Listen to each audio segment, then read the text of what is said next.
something wrong. I found my daughter's car today, and it smells like there's been a dead body in the car. Grandmother Cindy Anthony made a pair of 911 calls when she realized her granddaughter was missing. The first one was to ask police to come and arrest her daughter, Caylee Anthony, and to report her granddaughter Caylee was missing. I have someone here that I need to be arrested in my home. They're there right now? A possible missing child.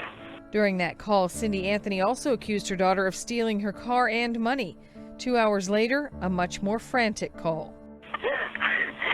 I called a little bit ago, the deputy sheriff's son here. I found out my granddaughter has been taken. She has been missing for a month. Her mother finally admitted that she's been missing. Cindy Anthony cries through the report to the dispatcher. My daughter finally admitted that the baby's in the store. I need to find her. Your daughter admitted that the baby is where? But the babysitter took her a month ago that my daughter's been looking for. The grandmother goes on to describe the missing 3-year-old. Then the dispatcher asks to speak to the toddler's mother. My daughter's been missing for the last 31 days. And you know who has her? I know who has her. I've tried to contact her. I actually received a phone call today. The dispatcher gets some details from the young mother, then asks, why now? Why are you calling now? Why didn't you call 31 days ago? I've been looking for her and have gone through other resources to try to find her, which was stupid. Since the calls, police say they've learned that the babysitter and much of what Caylee Anthony told them may not be true, and authorities say there is evidence of possible human decomposition in her yard and in her car. Caylee Anthony currently faces charges of child neglect and lying to investigators. She remains behind bars, her bond set at $500,000. While she sits in jail, the search for her 3-year-old daughter Caylee continues. Judy Boysha. So why don't we talk about then how this case actually was initiated for law enforcement? On the night of July 15th, there were 3 911 calls from the grandmother, Cindy Anthony. And there was certainly an escalation of those calls that kind of started with allegations of theft and then eventually to the disappearance of a child. Perhaps we should listen to those calls. Yeah, I think that would be very helpful. Right. So why don't we listen to the first call? Hello. Hi, I need to bring someone into the police department. Can you tell me where the closest one I can come into? What are you trying to accomplish by bringing them to the station? I have a 22-year-old person that has grand theft sitting in my auto with me. So the 22-year-old person stole something? Yes. Is this a relative? Yes. Okay, is this your son? Daughter. My car was stolen. We've retrieved it today. We found out where it was at, and I've got affidavit for my banking account. I want to bring her in. I want to press charges. Where did all of this happen? Hope Spring Drive. That's actually going to be in the jurisdiction of the sheriff's office. Let me transfer you. Okay.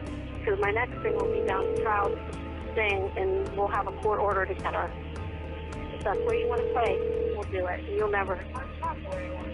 Well, then you have one more day. No, I'm not giving you another day. I've given you a month. The behavioral aspects and the dynamics of this are so bizarre. Cindy is very pragmatic here. She apparently knows that Caylee is not right in their personal environment, although that's not the focus of the issue right here. The focus is the car that had been missing. Cindy doesn't even really know yet what really is the major situation here. That is her missing granddaughter. The sheriff's office eventually tells Cindy to go home and call 911. Okay, well, why don't we play Listen on? to the rest of it? Yeah. So this is the second call once they've got back to the home address. 911. I have someone here that I need to be arrested in my home.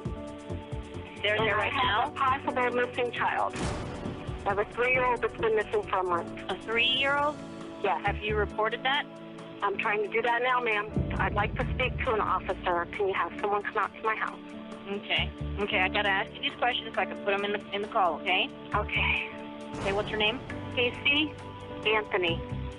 Casey's there right now? Yes, I got her. I finally found her after a month. She's been missing for a month. I found her, but we can't find my granddaughter. Is Casey not telling you where her daughter is? Correct. Okay, we'll have a deputy out to you as soon as one's available, okay? Thank you. Thank you. Wow. So this is the third call, which is 1.5 hours later, before a deputy was deployed. 911, what's your emergency?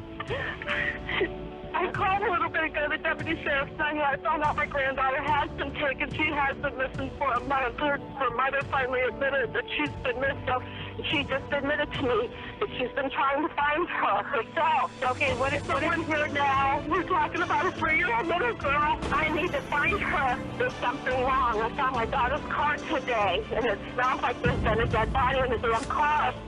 My daughter finally admitted that the baby's in the store. What kind of response does that elicit from law enforcement? Well, certainly talk about an escalation. I mean, that kind of then just sets the tone as to the seriousness of what we may be getting into. Not only just knowing what was said, it was the way that phone call came in. You could hear that in Cindy Anthony's voice. Absolutely, the emotion, of course. It escalated to sheer panic. How long has she been missing for? I have not seen her since the 7th of June. So it's Caylee missing. Caylee's missing. Is your daughter there? Yes. Can I speak with her? She's downstairs. They want to talk to you. Hello? Hello? Yes. Can you tell me a little bit what's going on? My daughter's been missing for the last 31 days. And you last saw her a month ago? 31 days. It's been 31 days. And a very calm reaction from the mother. I mean, remember, it's the grandmother who is panicky. You can hear the fear, the concern that her life is spiraling out of control. You can hear her going into meltdown, but not Casey. Casey seems to have been very calm. Who has her? Do you have a name? Her name is Zenaida Fernandez Gonzalez. Who is that? Babysitter? She's been my nanny for about 1.5 years, almost 2 years. Why are you calling now? Why didn't you call 31 days ago? I've been looking for her and have gone through other resources to try to find her, which was stupid. When you listen to that last, 911 call, it's still as bizarre today as it was from the minute I got involved in this case.